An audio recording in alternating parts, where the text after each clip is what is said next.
لا إله إلا الله محمد رسول الله. استووا.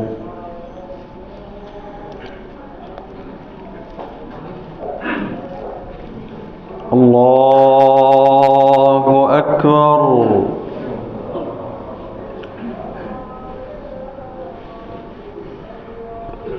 السماوات.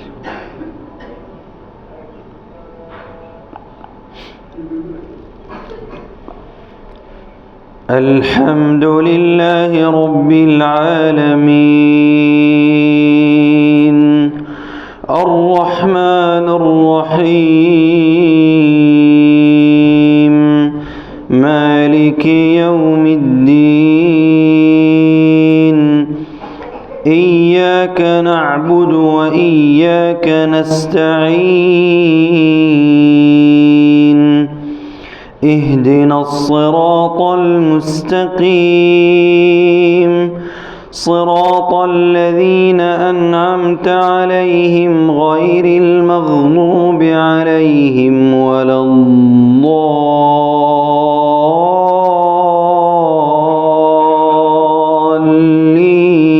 الضالين آمين.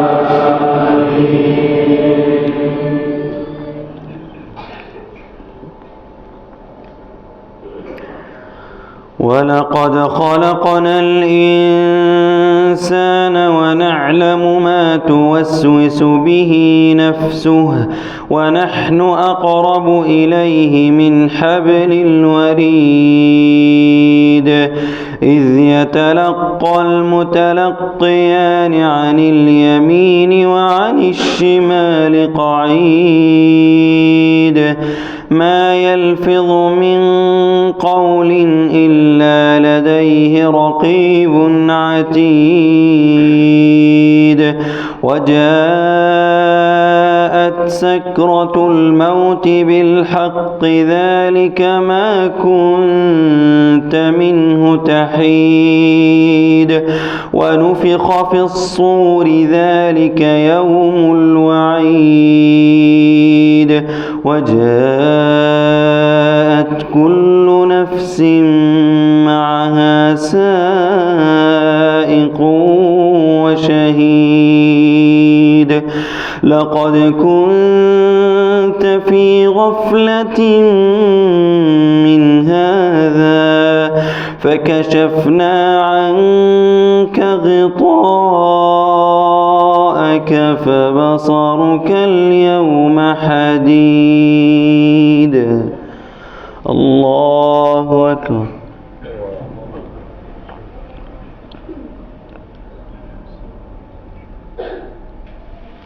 سمع الله لمن حمده. الله أكبر.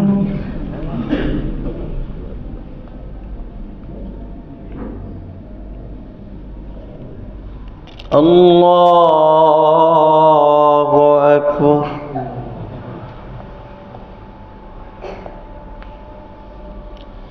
الله أكبر.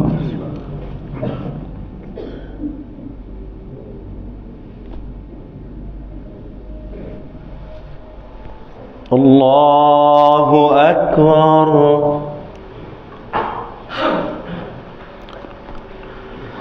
الحمد لله رب العالمين الرحمن الرحيم مالك يوم الدين إياك نعبد وإياك نستعين اهدنا الصراط المستقيم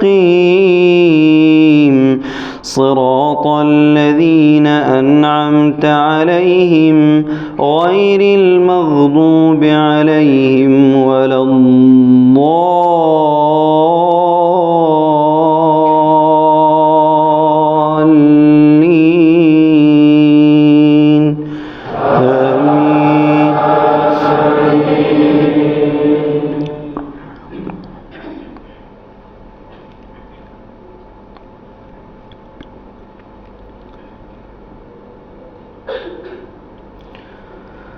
وقال قرينه هذا ما لدي عتيد ألقيا في جهنم كل كفار عنيد مناع للخير معتد مريب الذي جعل مع الله إلها آخر فألقياه في العذاب الشديد قال قرينه ربنا ما أطغيته ولكن كان في ضلال بعيد قال لا تختصموا لدي وقد قدمت إليكم بالوعيد ما يبدل القول لدي وما أنا بظلام للعبيد يوم نقول لجهنم هل امتلأت وتقول هل من مزيد وأزلفت الجنة للمتقين غير بعيد هذا ما توعدون لكل أواب حفيظ من خشي الرحمن بالغيب وجاء بقلب منيب ادخلوها بسلام ذلك يوم الخلود لهم ما يشاءون فيها ولدينا مزيد الله أكبر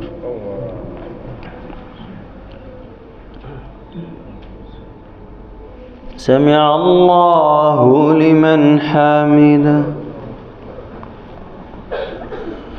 الله أكبر اللهم اغفر لنا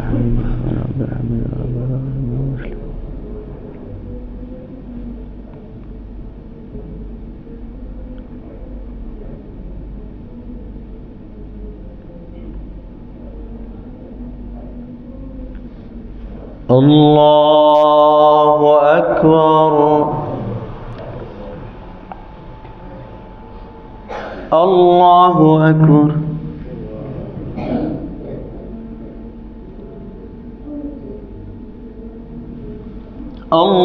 الله أكبر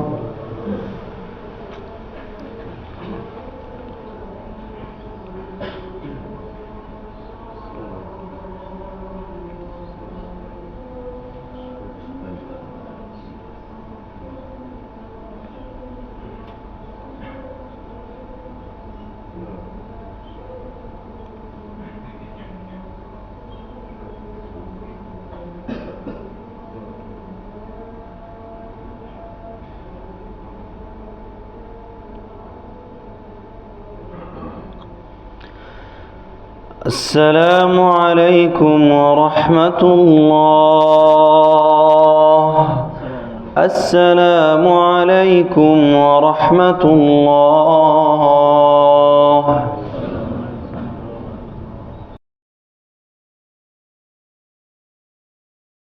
بسم الله الرحمن الرحيم السلام عليكم ورحمة الله وبركاته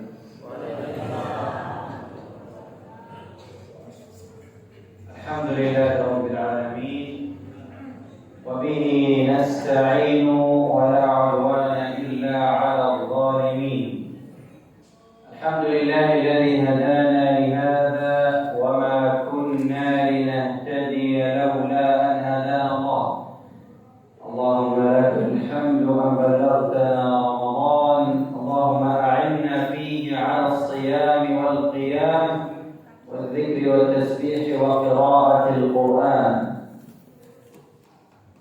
أما بعد الصلاة والسلام على أفضل الخلق وخير الأنام سيدنا وحبيبنا محمد عليه وعلى آله وصحبه أفضل الصلاة وأتم السلام.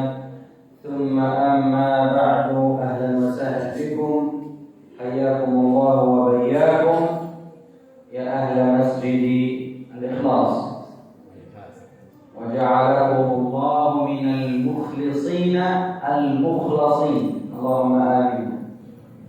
ابقوا معنا في هذه الدقائق المعدودة لكي نتحدث عن فضل هذا الشهر العظيم وعن حال إخوانكم المؤمنين في فلسطين. Bismillahirrahmanirrahim. Beliau memulai tausiahnya pada pagi hari ini dengan mengucapkan alhamdulillah, segala puji bagi Allah.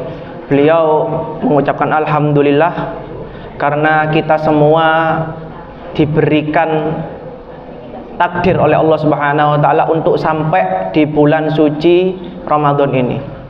Dan juga beliau berdoa tadi semoga kita di sisa Ramadan kali ini diberikan oleh Allah taufik, pertolongan agar kita bisa istiqomah terus puasa, kemudian membaca Al-Qur'annya. Kemudian beliau juga bersolawat serta salam kepada Nabi Muhammad SAW dan para sahabatnya. Dan kemudian beliau di sini mengucapkan selamat datang. Dan beliau di sini akan membahas tema seperti yang disampaikan tadi, bahwasanya temanya akan membahas tentang keutamaan di bulan Ramadan dan keadaan saudara-saudara kita di Palestina. Singkatnya seperti itu. أما عن شهر رمضان فهو شهر اختصه الله سبحانه وتعالى وسماه في كتابه بشهر القرآن، حيث قال: شهر رمضان الذي أنزل فيه القرآن هدى للناس وبينات من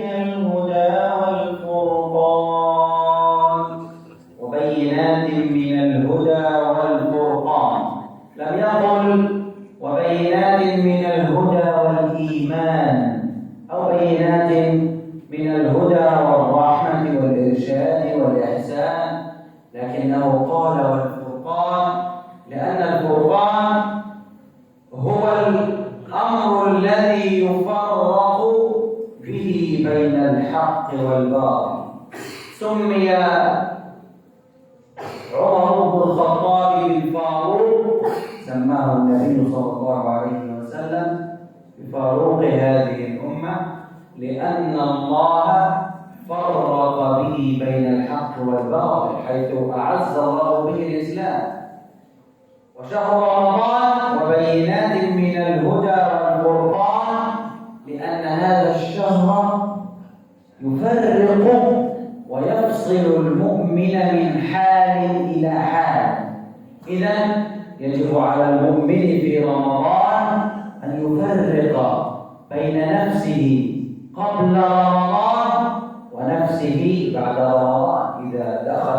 إذا خرج من رمضان وكان نفس الشخص الذي دخل به فهذا لا رمضان له.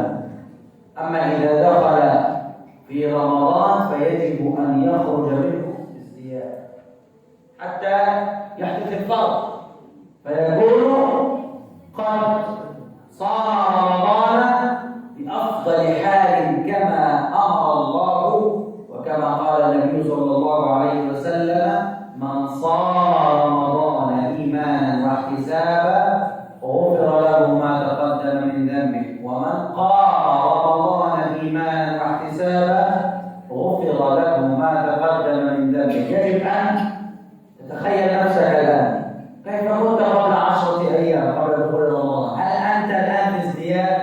هل تقرأ جزءا من القرآن في كل يوم؟ هل تصلي الصلوات جماعة في المسجد؟ هل تصلي النوافل؟ هل تتصدق في كل يوم؟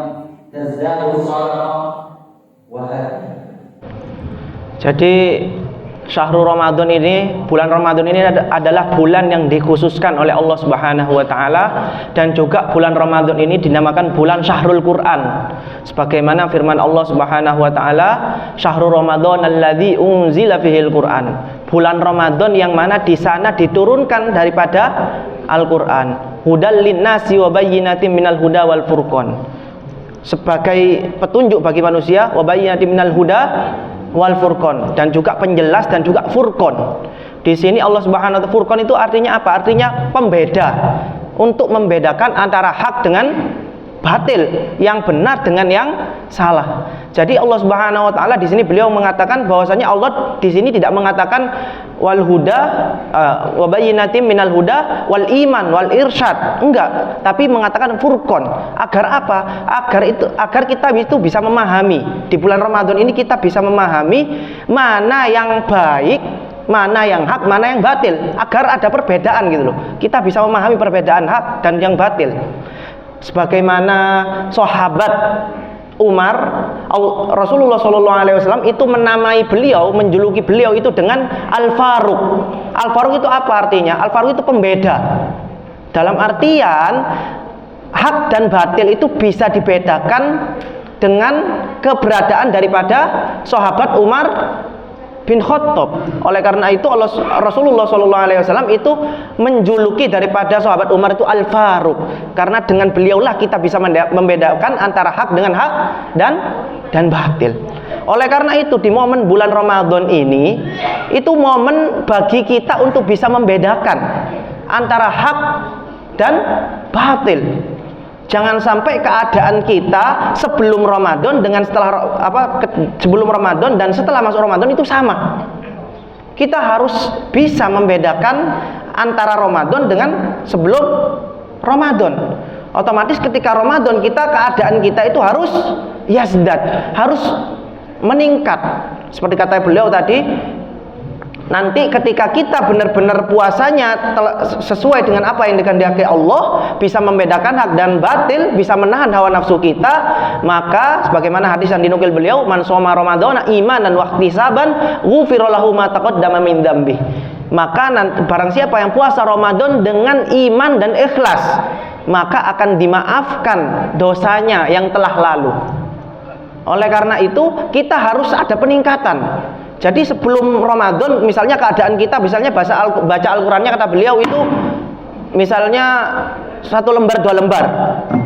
Ketika masuk Ramadan, kita harus meningkatkan hal tersebut. Harus ada pembeda sebelum Ramadan dengan ketika kita sudah masuk Ramadan. Sodako kita juga seperti itu. Sebelum Ramadan misalnya sodako kita berapa sehari. Setelah masuknya Ramadan kita harus tingkatkan Al-Furqan. Ingat, Ramadan itu Al-Furqan. Seperti itu. قال الله تعالى إنما المؤمنون إخوة.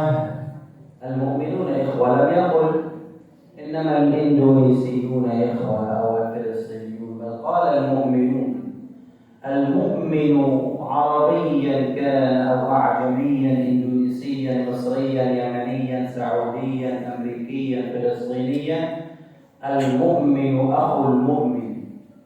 وقال النبي صلى الله عليه وسلم المؤمن للمؤمن كالبنيان يشد بعضه بعضا. وقال مثل المؤمنين في توادهم وتراقضهم وتراحمهم كمثل الجسد الواحد إذا اشتكى منه عضو تداعى له سائر الجسد بالسهر والحمى. أنا لا أستطيع النوم إذا لا ساعدني بعوضة في يدي، كل جسمي لا يستطيع النوم. هذا مثل المؤمنين. إذا اشتكى المؤمن في فلسطين على المؤمن في إندونيسيا وفي كل العالم أن يشعر بنفس الألم الذي يشعر به أخوه المؤمن في أي مكان. فما بالكم لو كان هذا الألم ألم المؤمنين في فلسطين؟ لماذا؟ ما المميز في مؤمنين فلسطين؟ أليس كباقي المؤمنين في الدنيا؟ نعم، ليس كباقي المؤمنين في الدنيا. لماذا ليس كباقي المؤمنين في الدنيا؟ لأنهم يدافعون عن قبلة المسلمين الأولى. المسجد الأقصى ليس للفلسطينيين. كان النبي صلى الله عليه وسلم يصلي نحو المسجد الأقصى فنزلت الآية فلنولينك قبلة ترضاها فول وجهك شطر المسجد الحرام مكة. لكن عندما كان يصلي نحو المسجد الأقصى لم يكن الفلسطينيون فقط يتجهون نحو المسجد الأقصى بل كل المسلمين. لماذا؟ لأنه قبلة المسلمين أجمعين. فإذا كان المسجد الأقصى محتلا مدنسا فعلى كل مؤمن أن يشعر بنفس الألم، أن يشعر، أن يبكي، أن يخبر نفسه بأنه لا يستطيع النوم ما دام المسجد الأقصى في ألم. لماذا؟ لأن المسجد الأقصى ليس للفلسطينيين بل هو للمؤمنين. كان الله سبحانه وتعالى قادرا أن يسري بمحمد من مكة مباشرة إلى السماء أو أن يأتي به إلى إندونيسيا ثم يعرج به، لكنه أسرى به إلى قبة الصخرة إلى المسجد الأقصى ثم من المسجد الأقصى إلى سدرة المنتهى عندها جنة المأوى. لماذا من المسجد الأقصى؟ لماذا ليس من مكة وهي مكة أعظم من المسجد الأقصى؟ لماذا؟ لكي يقول للمؤمنين هذه آية تتلى في كتابي إلى يوم الدين. الآية الأولى في سورة الإسراء، الآية الأولى سورة الإسراء صفحة 282، لكي يخبر المؤمنين أن هذا المسجد هو قبلتكم الأولى فإن نسيتموه فإنكم محاسبون يوم القيامة وآثمون في الدنيا. Jadi beliau mengatakan, menukil satu firman Allah, innamal mu'minuna ihwah. Ya, jadi kita semua itu orang-orang mukmin itu saudara. Jadi Allah Subhanahu wa taala tidak mengatakan innamal indonesiuna ihwah, bahwasanya Indonesia itu saudara, Arabiyuna ihwah atau orang Arab itu saudara, enggak. Tapi innamal mu'minuna ihwah. Kita orang mukmin itu semuanya saudara. Kemudian beliau juga menukil hadis al-mu'minu bil mu'min kal bunyan al-wahid. Jadi sesama kita, sesama orang-orang mukmin itu seperti satu bangunan, seperti satu badan. Jika ada yang sakit satu, maka kita merasakan sakit semua. Beliau tadi menganalogikan dengan apa? Dengan ketika beliau digigit nyamuk. Tadi ngeluh tadi di hotel digigit nyamuk. Ketika digigit nyamuk, tangannya digigit nyamuk. Padahal bukan matanya yang digigit nyamuk, tangannya digigit nyamuk. Tapi matanya nggak bisa merem. Padahal tangannya digigit nyamuk. Seperti itulah orang Islam, orang mukmin. Jadi apabila ada orang mukmin yang digigit nyamuk, ada yang disakiti, maka semua orang mukmin di dunia ini akan merasakan sakit juga. Ya, seperti itulah analogi daripada persaudaraan kita orang mukmin. Ya. Kemudian apa yang menjadi keistimewaan daripada orang Palestina? Apa perbedaan orang Palestina dengan orang Islam yang di negara lain? Di sini orang Palestina di sini mati-matian membela masjidnya orang mukmin. Membela mati-matian masjid kita, kiblat pertama kita. Ya, jadi itu yang harus kita pahami. Dan yang harus kita pahami, beliau mengatakan bahwasanya Masjidil Aqsa itu adalah kiblat kita yang pertama. Kiblat kita yang pertama. Ya, jadi keutamaan daripada Masjidil Aqsa, dan Masjidil Aqsa itu waqfun lil muslimin. Wakaf untuk kita semua. Buktinya apa?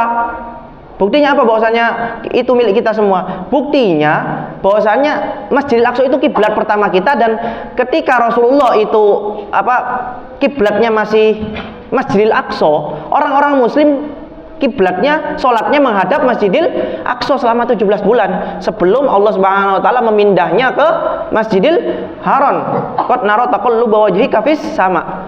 Jadi Masjidil Aqsa ini masjid kita semua selama 17 bulan sebelum dipindah oleh Allah ke Masjidil Haram. Kemudian yang harus kita pahami, ketika peristiwa Isra, bisa saja Allah Subhanahu wa taala itu menjalankan nggak pakai Isra. Kan Isra itu kan memperjalankan Rasulullah dari Masjidil Haram menuju ke Masjidil Aqsa, baru naik ke Sidratul Muntaha. Bisa saja Allah nggak pakai lama-lama, mampir dulu ke Masjidil Aqsa, langsung aja naik. Kenapa kok harus mampir ke Masjidil Aqsa? Kenapa? Itulah keutamaan daripada Masjidil Aqsa. Itulah keutamaan daripada Masjidil Aqsa. Mampir dulu. Masjidil Aqsa itu adalah pintu daripada langit, pintu daripada Sidratul Muntaha. Dan beliau tadi mengatakan bahwasanya untuk menunjukkan bahwasannya kalian itu harus beriman kepada Masjidil Aqsa, harus mengimani Masjidil Aqsa, bahwasanya Masjidil Aqsa itu masjidnya orang mukmin, kiblat pertama orang mukmin. Dan barang siapa yang gak beriman atas hal tersebut, maka nanti dihisap, nanti dosa, nanti katanya beliau. Oleh karena itu maka kita harus peduli dengan Masjidil Aqsa. Intinya seperti itu. بالأمس صرخت مرأة في فلسطين، مرأة مسلمة مؤمنة موحدة في المسجد الأقصى. بالأمس البعيد صرخت امرأة معتصمة، فتحركت جيوش المسلمين عن بكرة أبيها. كل جيوش المسلمين تحركت، القادة والجنود. أما بالأمس القريب، بالأمس فقط نعم، اعتاد جنود الاحتلال الملاعين على امرأة في المسجد الأقصى ذاهبة للصلاة، لأن صلاة في المسجد الأقصى ب500 صلاة. اعتدوا عليها بالضرب مباشرة. مشهد مؤلم أن تضرب حرمة من حرمات المسلمين أمامك وأنت تنظر فقط. فما كان من هذا الشاب البطل الشهيد بإذن الله محمد العصيبي، رأى هذه المرأة تضرب على أيدي الجنود الملاعين، فتدخل فورا لينقذها، لكنه سقط شهيدا ب20 رصاصة مباشرة. لماذا؟ لأنه أراد أن ينقذ شرف المسلمين. هذه المرأة مسلمة لا تخص فلسطين، إنها تخص جميع المسلمين، كالمرأة التي صرخت في الأمس البعيد قائلة ومعتصمة، فتحركت كل جيوش المسلمين. أما في فلسطين تنتهك حرمات المؤمنات ويقتل ب20 رصاصة من أراد أن يدافع عن شرف المسلمين، ليس عن شرف فلسطين بل عن شرف المسلمين. والمسلمون يأكلون ويشربون وينامون ويفرحون ولا يعرفون. من يعرف منكم أن شهيدا بالأمس سقط محمد العصيبي، وقبله بالأمس الشهيد طارق أبو معالي الذي احتجز الاحتلال جثته لشهرين، قتلوه وأخذوه شهرين ثم أعطوه لأمه بعد شهرين.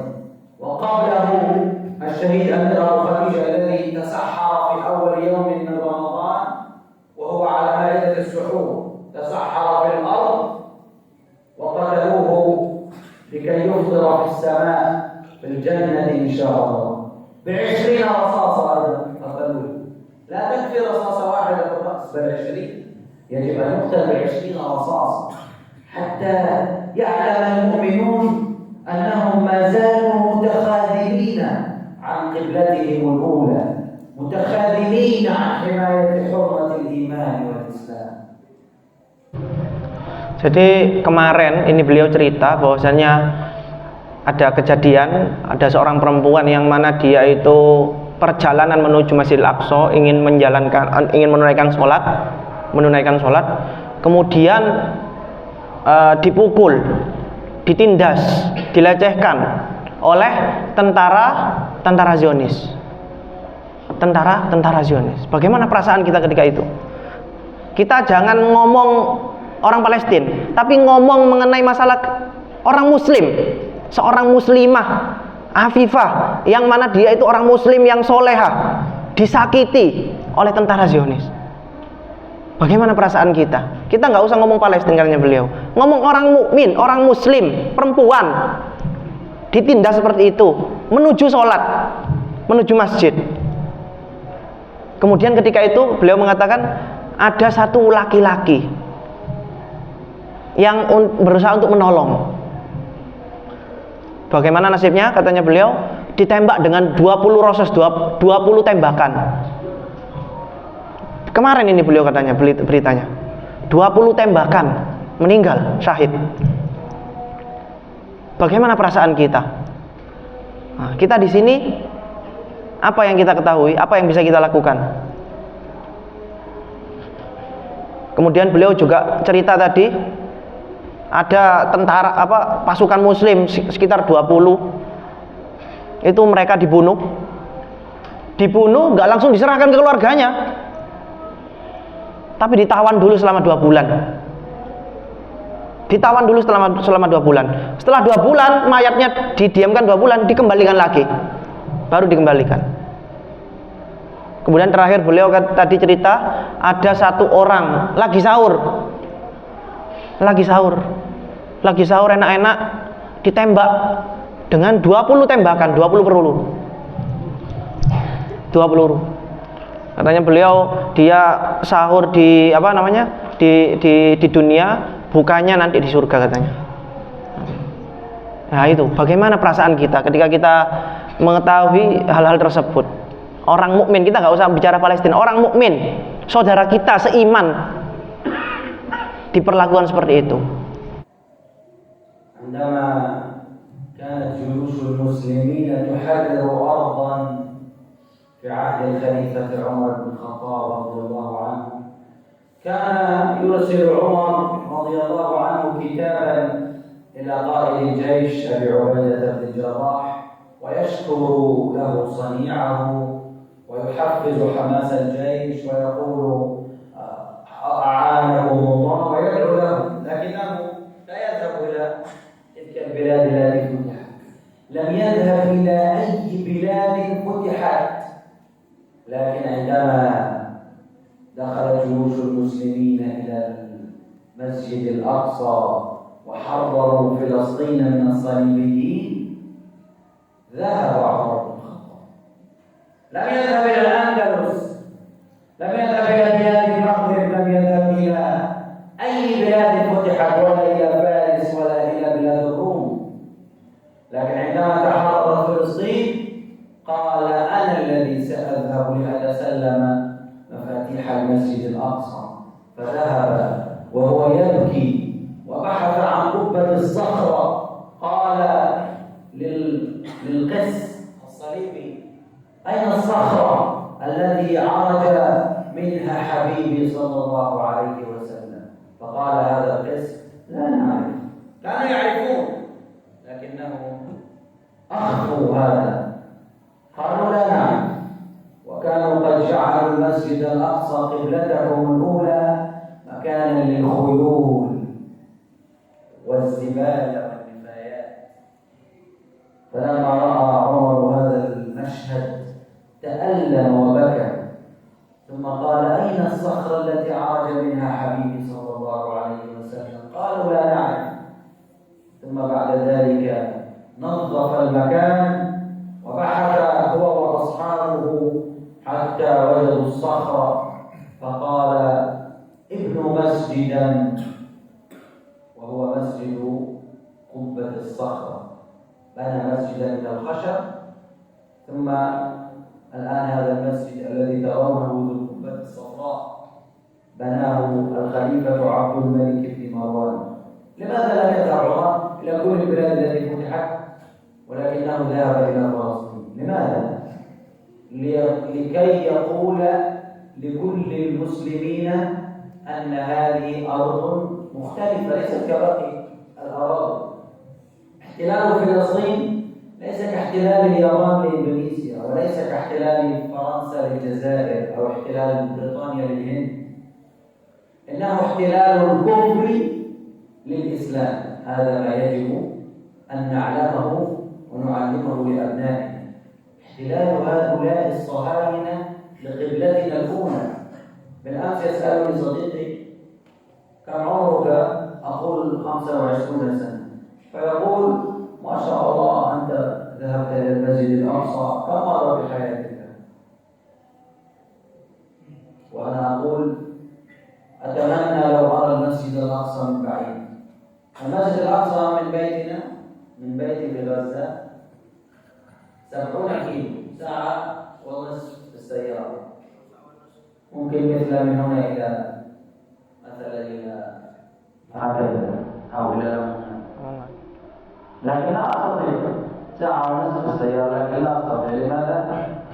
لأن غزة هذا محاصر، مؤمنون حفاظ للقرآن معتكفون في المساجد، نساء صالحات، لكنهم لا يستطيعون الذهاب إلى المسجد الأقصى وهو بعيد عنه ساعة ونصف فقط بسبب الاحتلال، والمسلمون لا يعلمون هذا.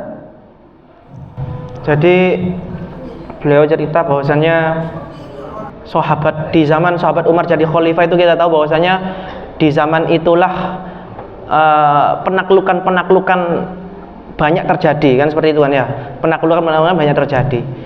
Namun ketika itu sahabat Umar itu tidak ikut di beberapa penaklukan terhadap beberapa negara, itu nggak ikut serta.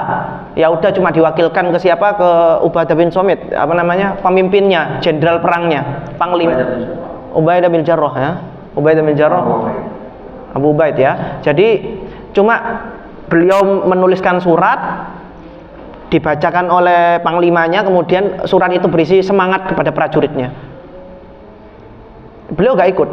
Tapi ketika Palestina yang ada di sana, yang ada Masjidil Aqsa-nya, ketika ditaklukkan oleh umat Islam, beliau sendiri langsung turun ke sana, ikut. Beliau sendiri langsung turun ke sana, ikut, dan menyerahkan kuncinya kepada kunci Masjidil Aqsa-nya kepada umat Islam. Itu kenapa hal seperti itu terjadi? Itu menunjukkan bahwasanya Masjidil Aqsa itu beda, Palestina itu beda dengan negara-negara yang lain yang sudah ditaklukkan oleh sahabat Umar. Ketika sahabat Umar sampai di sana, apa yang beliau lakukan? Dicari mana Qubbatus Sohro. Qubbatus Sohro itu tempat yang dimana Rasulullah itu naik ke Sidratul Muntaha. Mana tempat yang mana di sana Rasulullah naik ke Sidratul Muntaha, mana? Mereka menyembunyikannya. Ya, mereka menyembunyikan, orang-orang yang kafir itu berusaha menyembunyikannya.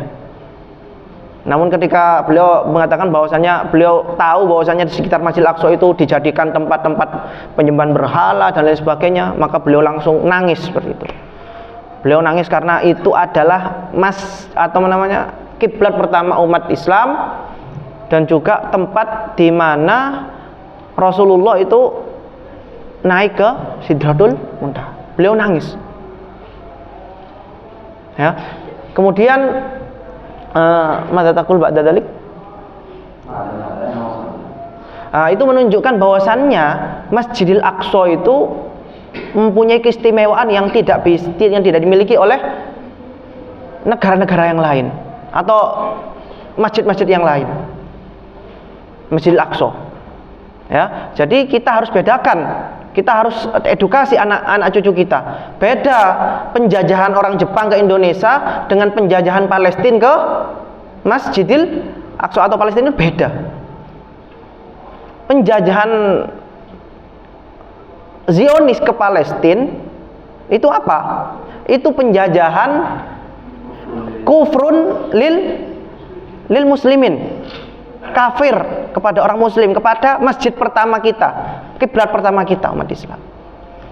Nah, sekarang beliau tadi cerita bahwasannya beliau ditanya oleh temannya, berapa kali kamu, enak ya kamu di Palestina ya, kamu bisa ke Masjidil Aqsa terus, ibadah di sana terus. Ya, jadi beliau cerita rumah beliau itu dari Masjidil Aqsa itu jaraknya sekitar 70 kilo. 70 kilo itu kalau ditempuh pakai mobil ya sekitar 1,5 jam. Ya, masalahnya sulit Masuk ke Masjidil Aqsa itu sulit karena muhasarun, karena dijaga ketat. لو في إندونيسيا كم تبعد من المسجد الأقصى؟ بعيد جدا. Baik jiddan. لكن إندونيسيا يستطيع إلى المسجد الأقصى. Ya, sesuai ya. هنا غزة لا. Ya, jadi lucu ya emang ya. Kita Indonesia, seandainya kita punya uang ya umroh lah. Ya, umroh plus ke Palestina. Pak Sorry, Ustaz. Itu bisa masuk ke Masjidil Aqsa. Tapi orang Palestina sendiri, orang Gaza sendiri, cuma 1,5 jam loh beliau, nggak bisa masuk. Nggak bisa masuk. الأرض التي قال الله عنها وأختم بهذا عن إبراهيم عليه السلام ونجيناه ولوطا إلى الأرض التي باركنا فيها للعالمين. في كتب التفسير الأرض التي باركنا فيها للعالمين هي أرض فلسطين. لم يقل الله سبحانه وتعالى الأرض التي باركنا فيها للفلسطينيين، بل قال للعالمين، لكل المؤمنين وكل المسلمين، مباركة لهم جميعا. لكن لماذا المسلمون اليوم لا يعرفون؟ أنا لا أقول لكم أن تحملوا السلاح وتذهبوا إلى المسجد الأقصى، ولو أن هذا واجب، لكن أريد أن تعلموا ماذا يجري في المسجد الأقصى. في كل يوم شهيد أو أسير أو امرأة تضرب أو بيت يهدم في المسجد الأقصى. في كل يوم، في كل يوم، في كل يوم، في كل يوم، إما شهيد طفل أو كبير أو صغير، هذا لا يكون شهيد، هذا لو 5 سنوات أو 7 سنوات لا يكون، أو أسير أو امرأة تضرب أو بيت يهدم كل يوم، هذا في المسجد الأقصى. المسلمون يعرفون هذا، يجب أن يعرفوا هذا، لو لم يعرفوا هذا لا يكونون إخوة. Jadi beliau mengatakan tadi bahwasannya wa unajjaina Ibrahim wa Lutan wa najjainahu wa Lutan ilal ardil ladzi barakna fiha. Jadi Allah Subhanahu wa taala berfirman, kami membebaskan, kami memberikan kemenangan, ya, membebaskan Nabi Ibrahim dan Lut, ya, wa najjainahu wa Lutan ilal ardi, untuk menuju kepada tanah yang kita berkahi. Allah Subhanahu wa taala bilang itu, tanah yang kita berkahi. Maksudnya tanah di sini apa? Masjidil Aqsa, Palestina. Ilal ardil lati barakna fiha lil alamin. Keberkahan itu untuk siapa? Allah Subhanahu wa taala mengatakan keberkahan Masjidil Aqsa itu untuk lil alamin, untuk semua penduduk di dunia ini. Alamin itu kan maksudnya kan semua, segala sesuatu di muka bumi ini kecuali Allah kan, alamin itu kan, ya. Jadi keberkahan Masjidil Aqsa itu untuk siapa? Untuk semua makhluk, untuk semua makhluk. Jadi keberkahan Masjidil Aqsa ini Allah tidak mengatakan lil Palestiniin, keberkahan ini untuk orang Palestina atau keberkahan ini orang mukmin, enggak, tapi untuk semua makhluk, ya. Dan kemudian beliau tadi mengatakan bahwasanya setiap hari ada saja korban di Masjidil Aqsa itu, ada saja, minimal 1. Baik itu perempuan yang ditindas, dipukul, ya kita tahu sendirilah, kita ada medsos ya, ada TikTok, ada Instagram, kita lihat sendirilah kejadiannya itu seperti apa. Setiap hari anak kecil, ya, anak kecil paling nggak tega itu anak kecil, itu syahid 1, minimal syahid 1 lah sehari itu. Ya, beliau mengatakan tadi tujuannya beliau bercerita seperti ini untuk apa? Untuk apa? Bukannya beliau ingin kita ikut perang ke sana bawa senjata, walaupun ini sebenarnya itu ya. Jadi beliau nggak pengen seperti itu. Cuma apa? Cuma beliau itu ingin kita tahu bagaimana sih keadaannya di sana, bagaimana sih kondisi saudara-saudara kita yang membela mati-matian Masjidil Aqsa. Beliau nggak ingin kita pergi ke sana untuk perang, enggak. Karena dengan kita mengetahui kita akan kuat, persaudaraan kita itu semakin kuat. Itu sih yang diinginkan beliau. إذا كنت تعيش في غزة فأطول مسافة يمكنك أن تمشيها بالسيارة 45 كيلو، هذا من أول غزة إلى نهايتها ساعة بالسيارة 45 كيلو. لكن أنا عندما جئت إلى إندونيسيا أنا لا أصدق أنني أمشي بالسيارة 4 ساعات و8 ساعات، هذا في منطقة واحدة 8 ساعات، يعني من كثير إلى سدوارجو إلى ليه وإلى ماذا وإلى جمبر وإلى بنواني. أنا لا أصدق أنني أمشي 8 ساعات في السيارة، لأن في غزة أطول مسافة فيمكنك أن تقطعها ساعة واحدة فقط. لا يوجد مطار، لا يوجد قطار، لا يوجد سفينة، لا يوجد أي شيء. لكن في إندونيسيا بسهولة أنا بالأمس إلى بلد سومطرة الطائرة بسهولة كبيرة، وإلى بنتيانات إلى كليمانتان بارات بنتيانات سهولة.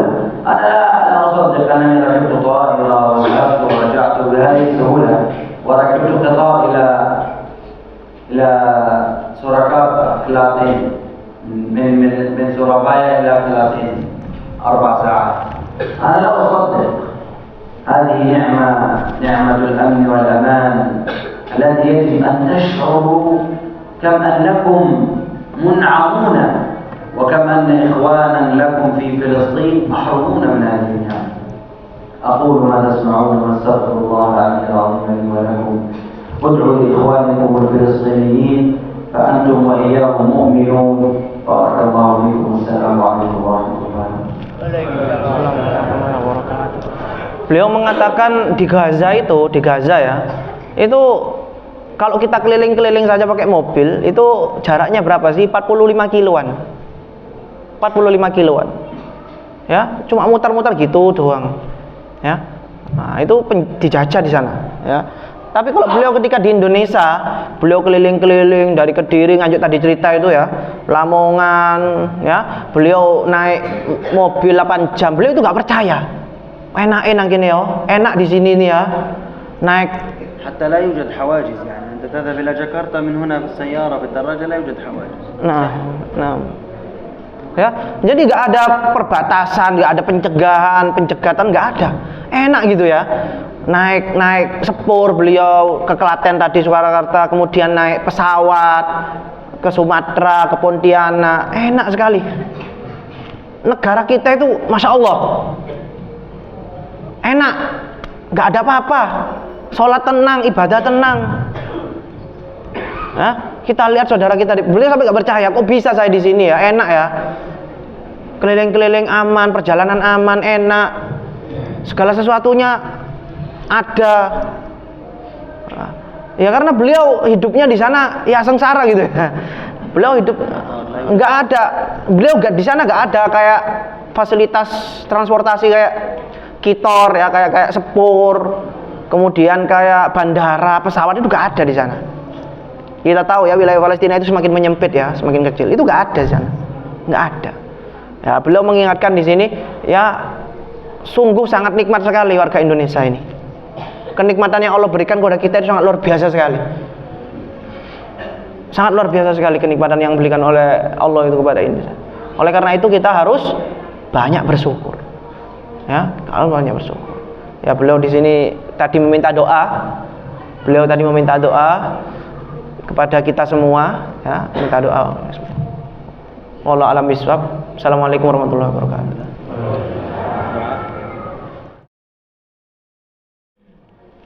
اللهم إني أسألك أن تجعل هذا البلد آمنا مطمئنا آمين. وسائر بلاد المسلمين. اللهم اجعل هذا البلد سخاء رخاء وسائر بلاد المسلمين. اللهم انصر المؤمنين في فلسطين. اللهم انصر المؤمنين في المسجد الأقصى. اللهم احفظهم واحفظ حرمات المسلمين. اللهم إني أسألك أن تغفر لجميع هؤلاء الناس في هذا المسجد المبارك. اللهم اجعل منهم ومن أبنائهم وبناتهم حفاظا للقرآن الكريم. اللهم احفظهم بنور القرآن وبركة القرآن، واجعل بلاد